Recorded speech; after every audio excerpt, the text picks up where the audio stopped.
Today, I learned about something that I find a little bit concerning, which is ICANN, which, if you don't know, is the Internet a corporation for assigned domain names. And, the fact is that as a result of this company and their ultimate authority over the internet, it would take about seven people really around the world that have the keys in order to purge, somebody from the the domain, the DNS, the DNS settings, on the internet, so that the internet's like phone book that gives us domain names would not be able to find that particular domain. And considering the US's list of notorious markets and everything else, fuck them. And the fact of the matter is that I'm a pirate and a notorious one at that. I just I'm hiding behind what one of the best VPN servers in the fucking world. I mean, I don't give a shit about what I'm revealing, and I'm not even trying to brag. I'm just being honest about all this. I mean, I don't care to impress you or any of that shit. I'm just a, a an honest person. I download pirated shit all the fucking time. It's not a big deal to me. I don't think of it as theft. And aside from which, it paying for content that I would get for free conflicts with my actual goals, which are to boost income levels. And yeah, I have a nice watch, by the way. I'm trying to find it. I've been trying to go up the economic um income levels and boost mine. And so if I can get content for free at this point, I'm not gonna pay for it. And huh, I just don't, like, imagine paying for something that you could get for free. It's insane to me. Why? Like, I know that you're all used to support the creators and everything, and sometimes I feel a bit guilty about it. And if I really love something enough, I will go out and get a legitimate copy of it at some point. It's not like that. I mean, and plus, like, I do distinguish a bit between like starving artists and artists that are super super successful in that whole thing. It's I'm not as eager to rip off people that are struggling in the music business to make it. You know what I mean? So it's a little bit, and the thing is that I do listen to a lot of very small and independent artists. So the idea of paying for their albums is something that I would just contact them directly and just be like, I'm looking to cut middleman out of this transaction and would like to buy the CD from you as directly as possible, so that you get the best cut of the whole thing. There we go. No, no, that's the wrong one. But yeah, I have a very nice one elsewhere. But yeah, I literally, I just didn't want people to be able to, from the clothes that I've got on, obviously, like, I I I run my own company and everything, but I dress super casually. I'm not, a big fan of formal clothing, to say the least. I mean, as a fashion choice, I know that people love formal clothing, but I've just always kind of had a distaste for it. And I think that a lot of it has to do with like the implicit association that my brain makes to going to court, and the pretense of having to to act like you, you know like I'm a believer in this country and its set of laws. You know what I mean? Like, when the truth of the matter is that I'm not. I think that the United States has a lot of what I would consider to be immoral laws on the books. I think that we have a lot that really enshrine a system that is really only meant to protect rich people's shit from potential mayhem, like me. Like this whole concept of intellectual property, it's just a fundamentally, like if somebody can make an illegitimate copy of something, they're not literally stealing it, they're just infringing on somebody's copyrights. And to compare it to theft, you know, it's not exactly accurate, because a real theft would be taking something like this and depriving the person who originally paid for it, or at least inherited it, of access to their own property. Like, in order for me to consider you a thief, you wouldn't have to do something like, like, and I say this as a content creator, and a person who has some of my own poetry. It's just, like, I don't really care what people do with that particular content. If you want to remix my poetry and use it for your own purposes, or for wooing women just like I do, I mean, go right the fuck ahead. Don't care terribly all that much about it. I mean, steal it, go ahead. You don't, like, I might own the copyrights there, but I'm I'm not looking to police that shit. You know what I mean? Especially because, like, personally, I regard it as pretty futile. I mean, the truth of the matter is that I look at this whole situation when it comes to internet piracy and everything, and I don't just say this as a person that does some of it myself. I mean, like, I understand how you might think that that's like a, like, I'm biased because of the fact that I do it myself, but for me, as a person who understands enough about technology and is technologically skilled enough to do a lot of things, and to engage in a lot of behaviors, I mean, like, I literally am learning how to use Kali Linux. I'm learning how to pen test and Java, develop and everything, and I'm just, I don't. I guess you could say that whether piracy is immoral or not, to me, is aside from the point. What I'm concerned about is that the United States continues to fight a war that can't be won.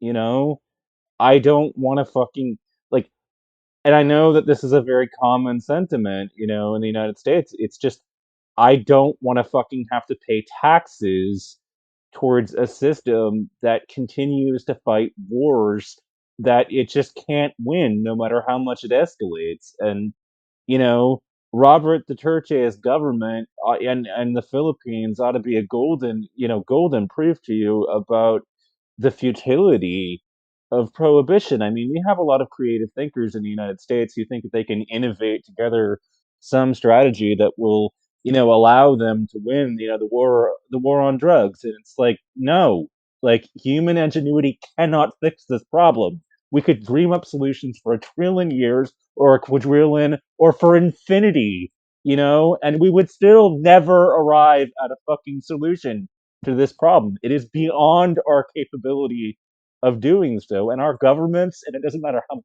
firepower they have, no matter how much you beef up the security state, the police state, turn it into a surveillance dictatorship, like, even in the most totalitarian countries on this fucking planet, like North Korea, they can't get it under control. Like, and the Philippines are like the ultimate proof. I mean, what they were doing, was giving the police extrajudicial power to, shoot anybody that was suspected, you know, of using or dealing, and the cops went on a murderous rampage of Cebu users who, were, which is their word for basically the meth epidemic. And what do you know? The Philippines still has a fucking drug problem with crystal meth. I mean, they're, in spite of the fact, all they have done is create a fucking mountain of bodies and done nothing about the actual problem. And addicts are not should not be viewed as fucking criminals. I mean, This is fucked up. These people need help getting off the damn shit that they're on, and yet what do?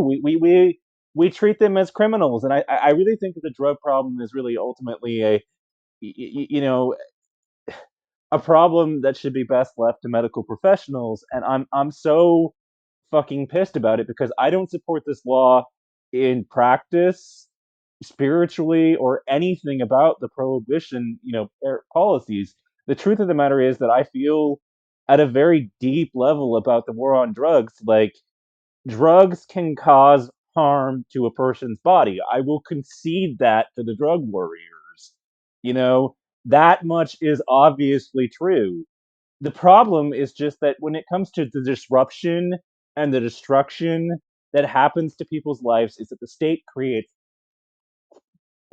like a trillion fold what the drugs themselves will do to you. If there's anybody, if there's anything, if drugs are, you know, if drugs destroy lives, the state is the mo is the biggest part of the fucking problem in all of this. The government and its laws, are the biggest component of the harm to people's lives that are done by an unjust system, that will create a permanent record against somebody for just smoking a joint of marijuana in the wrong fucking state and getting caught to such an extent that that will go on their permanent record where any company on the fucking planet can look that shit up, and it will make your whole fucking employment, like, future as far as employment is concerned, it will do untold mountains of damage to it and obliterate your ability to earn an income on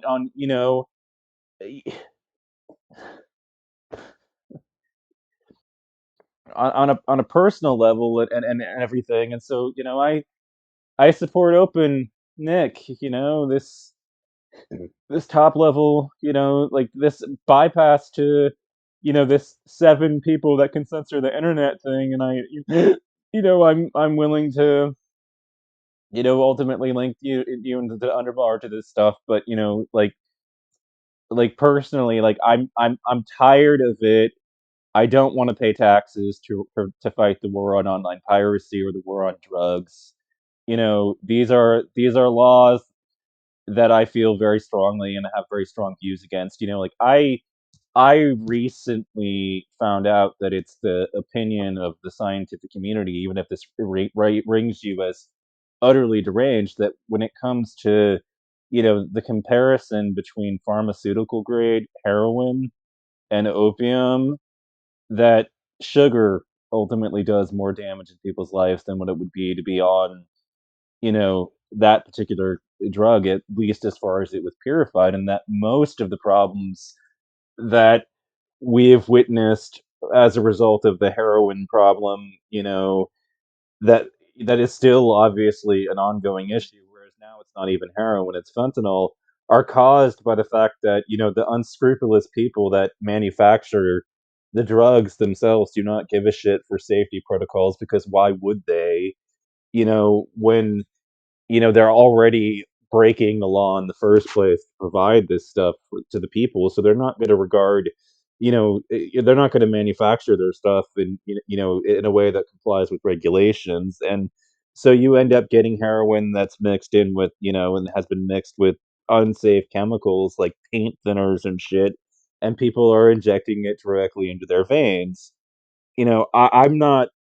I'm not ultimately defensive, given everything I know about towards drug dealers and all of this. I think, though, that they are ultimately opportunists that just need to be redirected towards a better way to make money, that doesn't destroy lives, and that those opportunities should be created, because if they were available to people like that, they would clean up their act. You know what I mean? Like, all that it all that it really takes to redirect a life like that is to, push them towards something that is, at least roughly comparable and, far less of a danger to society, and so, you know, my my disgust with all of this is that as long as people want drugs, there's going to be, somebody that's going to rise up to provide it for them in the state. is fighting a war where at most what they'll ever be able to achieve is to disrupt drugs on a temporary basis, and they think, and you've got a public in them that they've convinced that they need to engage in this cat and mouse game. Whereas where I'm sitting, I feel like I'm sick of it. I'm sick of being expected to pony up to support a cat and mouse game that I know the government just can't win, and basically only just short-term disruptions to the drug market. Some of it gets caught, but enough of it will always get through. And when the net result of all the state's enforcement actions and the economics of this whole situation are just to push the price of drugs up and therefore create more opportunity for drug dealers to take advantage of.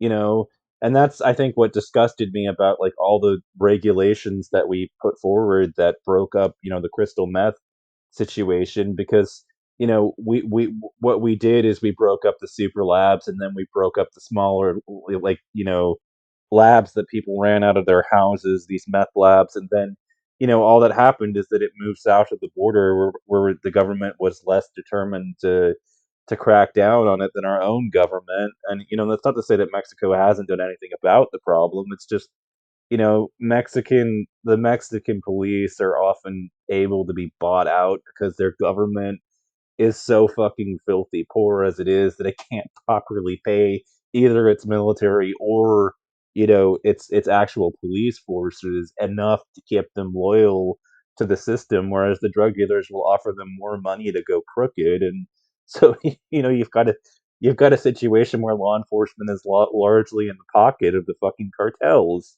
down there in Mexico. It's a completely anarchist type situation. And like we're seeing huge truckloads of people and bodies showing up that, ugh, like I don't believe in any of this shit. And I guess that's why, like, I've got this association in my head to formal clothing and having to go to court. Like, I don't respect the law. I literally hold it in contempt. I hold in contempt having to pay taxes to prop this shit up. You know what I mean?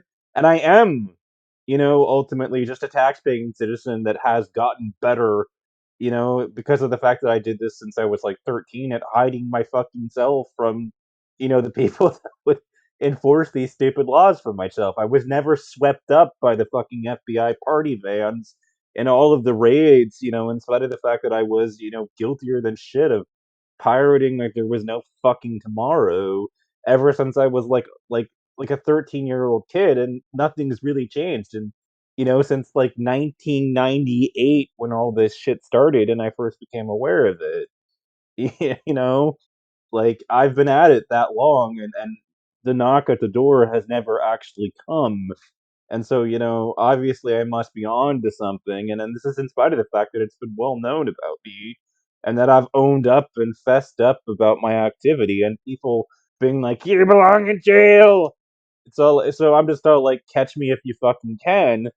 But like I said, like, on the flip side of things, like, I'm a legal business owner who literally has a business that's registered with the state that I live in, who is expected to pay taxes towards our government. But a small portion of those taxes will ultimately go to support a drug war that I don't support, that I'm sick of.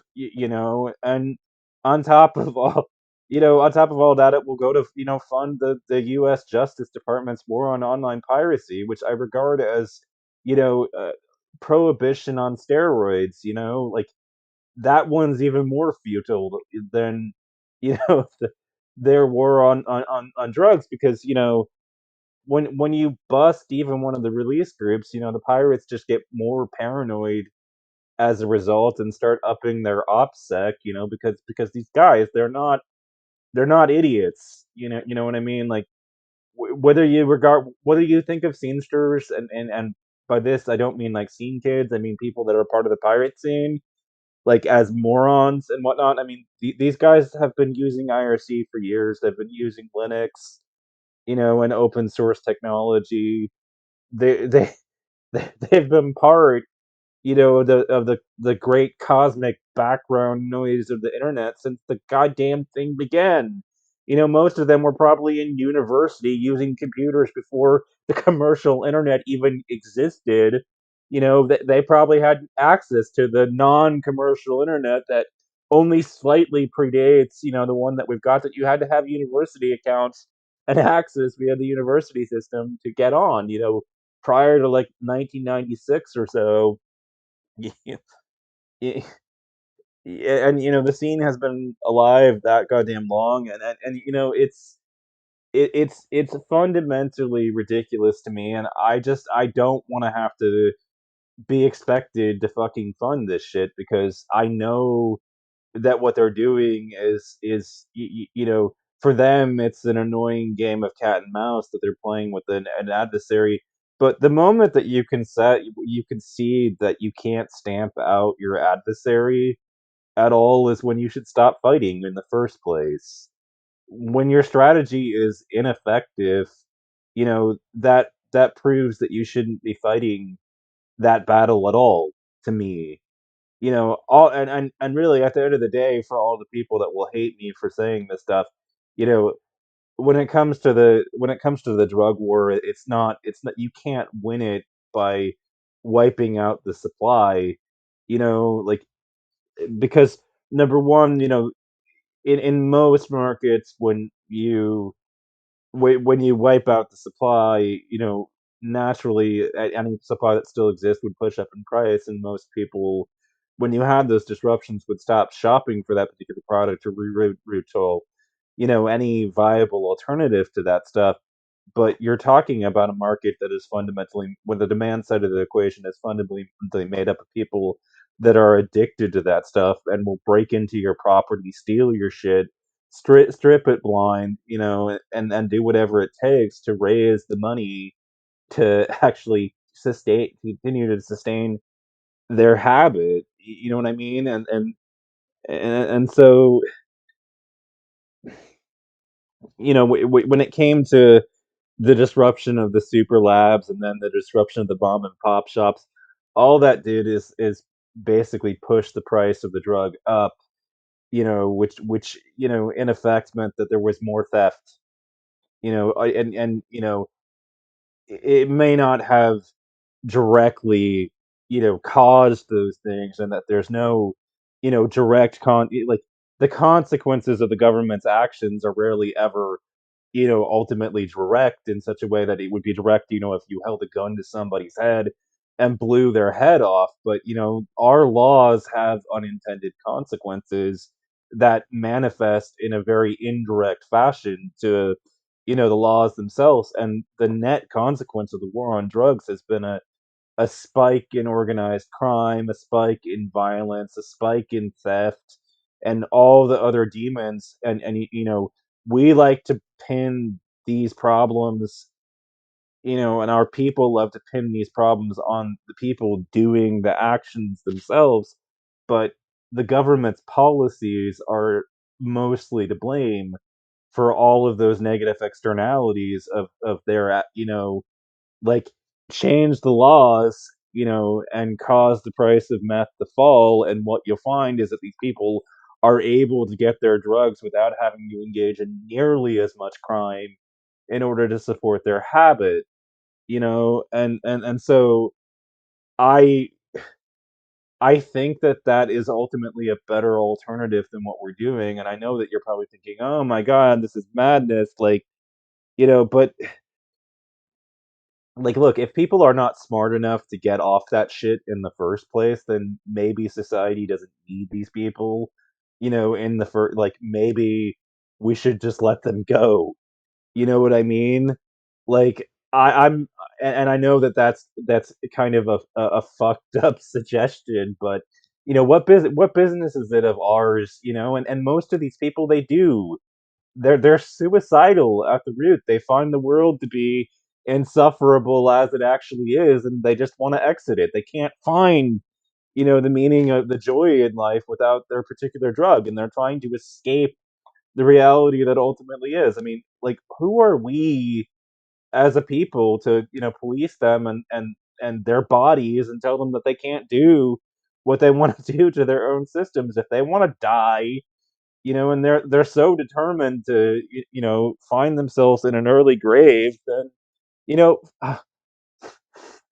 fuck, man. Like, it's not my role to tell somebody they can't do that to themselves. You know what I mean? Like, I just I would love to, be the kind of person that just did everything I could to talk somebody out of suicide.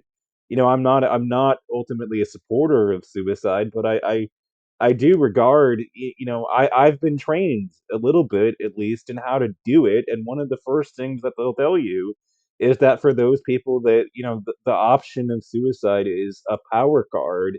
If you take it from them, if you take it away from them, they're more or try to take it away from them, they're more likely to actually go ahead and do it. You know what I mean? And so our society, in its efforts to engage in these tough love policies and engage in this effort to stop people from going out in this way, is actually only backfiring and pushing them towards, doing the very thing that we're trying to stop them from doing. For these people, the option of zonking out on drugs is important. If you take that power from them, it will only encourage them to rebel even harder.